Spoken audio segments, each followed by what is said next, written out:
What's up, everyone? I'm Nick Coyer. This is Neon Dream Games, and I'm here to give you a devlog update for my latest game, Fruits vs. Veggies. So let's get into it.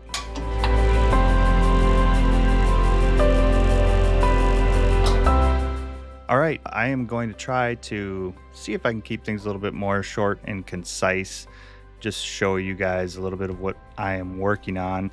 So I am going to kind of just walk you through a few things here. Now, last time I was, I think, wrapping up the health bar. I was dealing with some glitches and things, but I got to tell you, I've added some new units and things. Well, I've added a strawberry unit and a green onion. I don't know if I added the green onion. I don't think I did on my last update. So each side, the fruits and veggies, each have a new unit. And as I sort of suspected and hoped, my planning ahead worked out and I was able to add those units very easily. I think the green onion took me about 2 hours to just implement, and that was sort of just figuring out some things, but it was pretty much copy paste the code, set up a few things with the animations and sprites, and the green onion. Well, let's just get into it. Let's show you the green onion. The green onion is, all right, let's just show the game off and I'll explain a few things. So as we load it up, I'll maximize it. I got sound in here and everything. I'll go over that later, but there's the green onion. They spawn in. I've got things spawning out of the ground now, like they're basically like growing out of the ground. We've got the strawberry character, and you know, they all fight and do all that stuff. We've still got the eggplant. Now, a couple new things that I added. So you didn't see this sort of step, but I added in that when you place a unit, it kind of takes all the units up. You have to wait to select another unit. And currently, depending on which unit you select, depends on how long the timer is between when you can send another unit. The strawberry unit right now, I think, is the shorter unit. So the ranged unit has a little bit more lasting power and can damage from a distance, which helps out a lot, which I'm still working on game balance, and that's a big thing right now is game balance. My thoughts are kind of all over the place, but this is how it's going. As you can see, they just keep coming, and I'll just keep adding stuff and talk a little bit about it. I changed the grid. Before I had the grid highlight whenever you were just moving your mouse over. Now it doesn't highlight until I select a unit, and I created a sprite instead of I was just using like a color rect before or something. So now I've got the sprite there, and the health bar up here that I was talking about, that's all functioning properly. Let's see if I can get it as I talk here. If I get it up to over halfway into the veggie side, the veggies will have a Veggie Frenzy. That's sort of a new thing that I added. Anyways, I'm just sitting here playing my game. We'll see how I lay out this footage and everything. Oh, there's the Veggie Frenzy. So one other thing I added too is you can click on these units and slow them down. You can basically pause them to give yourself like a chance to get some more units out. And the Veggie Frenzy won't respawn or restart until I don't know. There's a time limit between when another Veggie Frenzy can happen. So this is just a quick look at the game. I'm gonna try to see if I can win here, because that also will trigger my end screen. There you go. So I added the you win. I put stars up there, but I'm not yet sure if I'm going to utilize that or just take those away. But we've got to play the next level. You can restart the level, and this is the main menu button. Right now, I just have these restarting. Nothing happens when you click on the menu. I don't have that set up yet. And if I hit next level, it just resets the current level. I haven't really set up level parameters yet. I still want to make, I think, at least one more unit on each before I establish levels, but this could be the first level. I just have to tweak gameplay a little bit. I'm just going to run through some of my notes here and talk about some of the things I've added. So I've added the strawberry and the green onion. The strawberry walks across the screen and attacks anything that comes in its path. Does a little bit more damage than the eggplant does, but the eggplant stays there and just keeps attacking. So that's a little bit of a different thing. I'm trying to work on game balance with that, trying to figure out the right way to handle that scenario.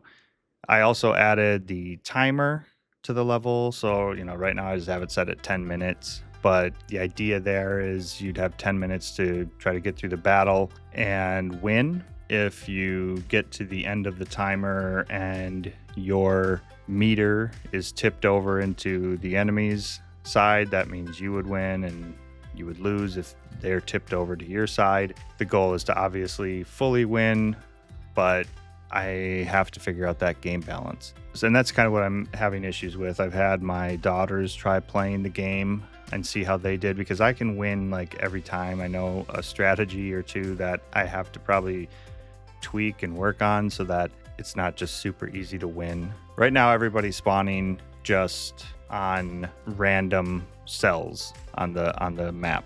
And I haven't decided if I'm going to keep it that way or put some logic behind that. I may put some logic behind it. We'll see. So that's one thing to think about for game balance issues. I've been working on the timers between when you can, place a unit again and stuff like that. I've worked on how frequently the enemy units come up. But yeah, I think you've kind of seen frenzy mode I added, to just sort of spice things up a little bit, make things frantic. It's almost impossible to deal with, so it's going to wipe out a lot of your units at this point. I'll see how that continues to go. As I said, I have the thing where if you click on a unit, it slows them down, which can be helpful if you're trying to wait for a timer and you don't want to let that lane go. You can hurry up and get one of the next unit out or whatever. You got to make the decisions, on what to do. But so I've got that going. The clicking doesn't hurt them.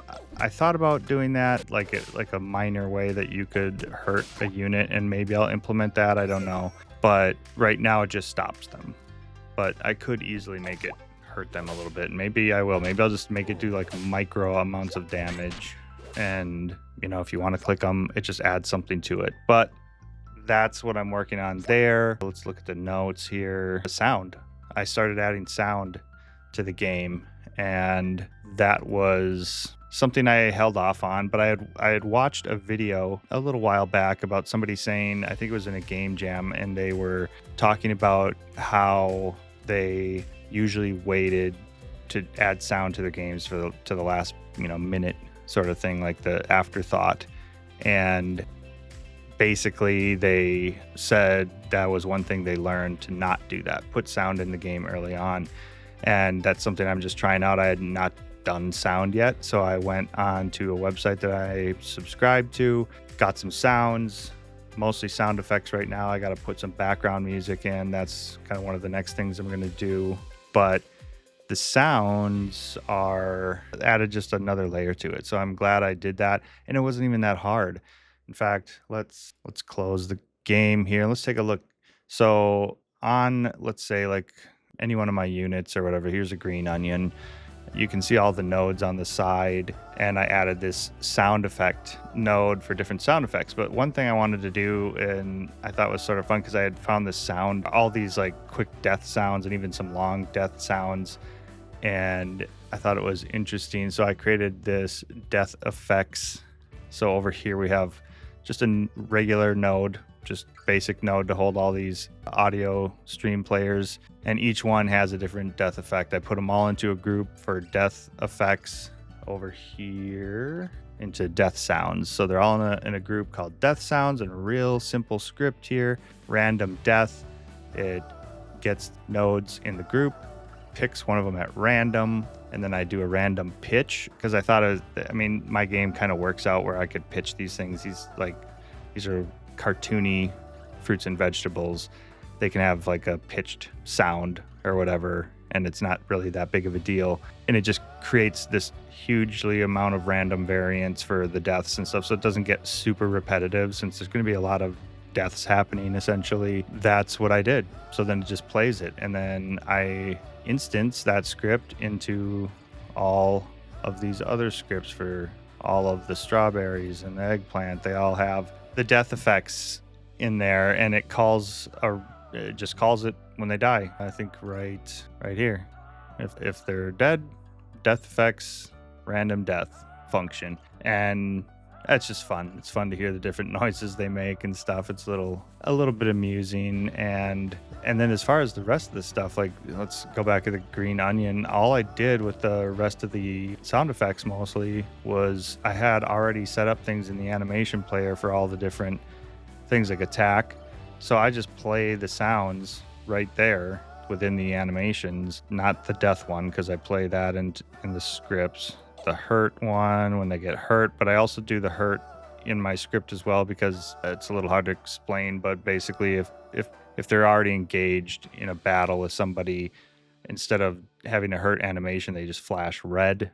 If that instance happens within the game, I just play the hurt sound. But when they spawn, they come out with the sound. I think the onion, I believe the onion had 2 sounds for attack. Yeah, so the onion kind of makes this whoosh sound when he plops down onto the ground to ground pound or whatever, and then the pound itself. So yeah, that's really kind of the simple way I added sounds, and it just implemented really quickly. I've just noticed in general that everything has been implementing pretty quickly. Once I got sort of the base elements of my game in place, I'm able to add things very fast. And I suspect it would be even better if I could use state machines and stuff, which I probably should have tried to put a little more effort into.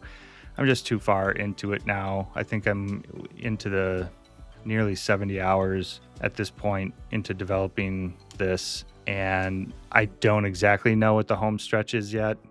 I would like to be done with this game at least before 120 hours, but I'm kind of hoping closer. Well, originally I was hoping for like 80 hours, but I don't think that's going to happen. So 120 would be great just for a smaller game. And I mean, like if you break that down math wise, if I could just program 1 hour a day, I would have a game like that done in 3 months, which would fit the scope of what I was hoping to do with releasing 3 games in a year. So, and that doesn't obviously include setting the store page up and everything, but I'm sort of including that into the time of developing and everything. I don't quite have my Steam store page up. That's proving to be a little more difficult than I would have liked. I really want to be able to open it up to wish lists, but it's a bit overwhelming. I'll just put it at that. So I haven't quite gotten there yet, but hoping at least by the next devlog I can be there. I'm trying to release these devlogs about every other week with another kind of random game related video in between, like my scope video or my game design document video.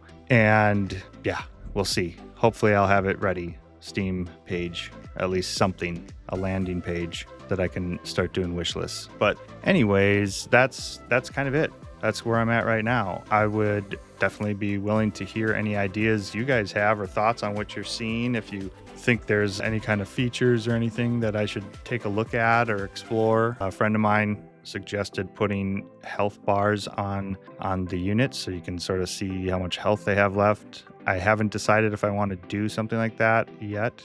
It might look a little chaotic on screen with all the enemies that are there so far and fruit units or player units, but we'll see how things go. I'm still working on game balance and everything, but I love your guys' suggestions. I love to hear what you have to say. Constructive criticism is all right as long as you're being cool about it, and I'm definitely willing to hear some thoughts, because I'm still, like I said, I'm on this journey along with many other people who are watching my videos and talking to me and stuff. It's great to hear a lot of people are also on their game development journeys, whatever those are, whatever your aspirations. And yeah, I hope we all can reach the finish line together and get some games out there into the world. So anyways, that's all I got for you this time. So until next time, we'll see you later. Thanks for checking out Neon Dream Games channel. Please make sure to like, subscribe, and hit that bell button so you can stay up to date on all the latest videos we have to offer. Don't forget to leave a comment to suggest what kind of videos you'd like to see more of in the future. See you in the next video.